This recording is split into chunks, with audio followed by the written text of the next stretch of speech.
Arcadian Vanguard presents The Wrestling News in your daily wrestling newscast for Tuesday, July 11th, 2023.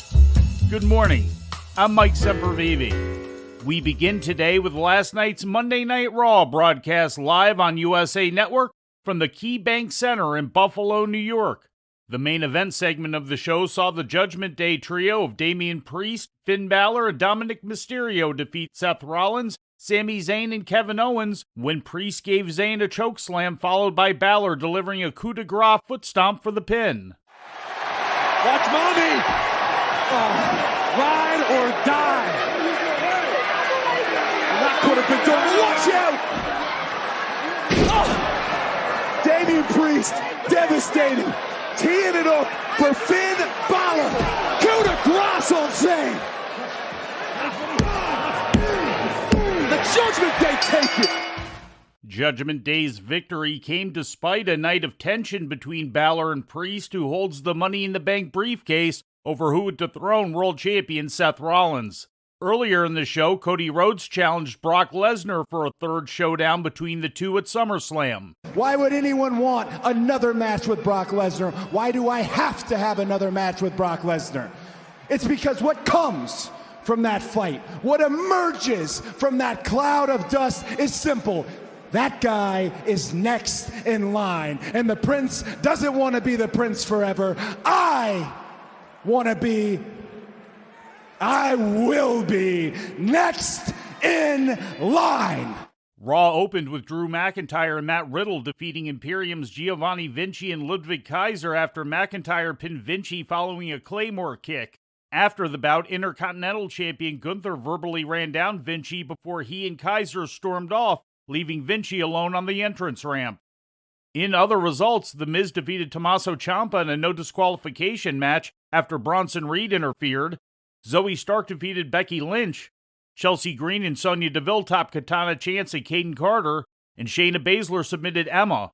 After the match, Ronda Rousey stormed the ring to confront Baszler. Other notable segments saw Ricochet lay out Logan Paul with a sliced bread at ringside after Paul tried a sneak attack during a face-to-face interview segment, and Valhalla attacked Maxine Dupree as Dupree received her Letterman's jacket from Alpha Academy, which set up a Viking rules match for next week between Chad Gable and Otis against the Viking Raiders.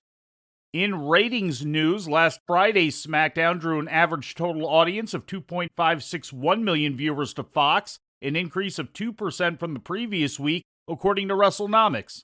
Increases made by the show in the key 18 to 49-year-old demographic were far more substantial. SmackDown was up over 10% from last week's episode, finishing with a .76 rating in the demo, equaling 986,000 viewers. Excluding a Christmas Day 2020 episode in which the National Football League served as the show's lead-in, this is SmackDown's best rating in the demo since March 20, 2020, when it averaged 1.001 million viewers. SmackDown peaked during the second quarter of the program, drawing 3.070 million viewers on average for the segment involving Roman Reigns and the Tribal Court, with 1.229 million of them between the ages of 18 and 49.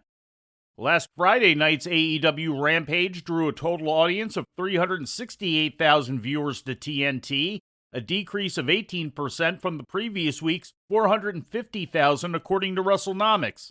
In the key 18 to 49-year-old demographic, Rampage drew a .12 rating, equating to 157,000 viewers on average.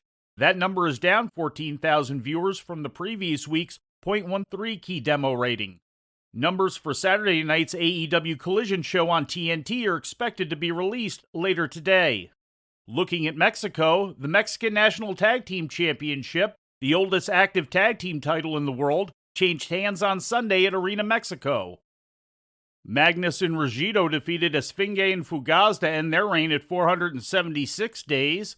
Established in 1957, CMLL's Mexican National Tag Team title was first held by the team of Blue Demon and Blue Shadow. Also on last Sunday's card, Atlantis Jr., Hechicero, and Mascara Dorada 2.0 defeated Euphoria, El Soberano Jr., and Titan in a trios main event.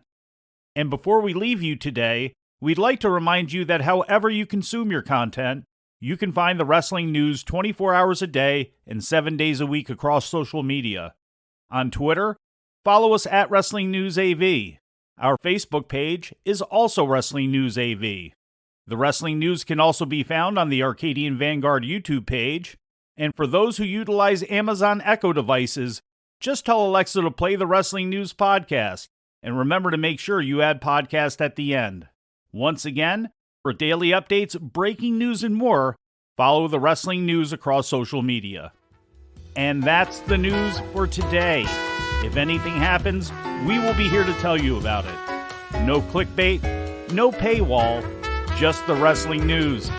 The Wrestling News is a division of Arcadian Vanguard, and the Wrestling Newscast is a production of the Arcadian Vanguard Podcast Network.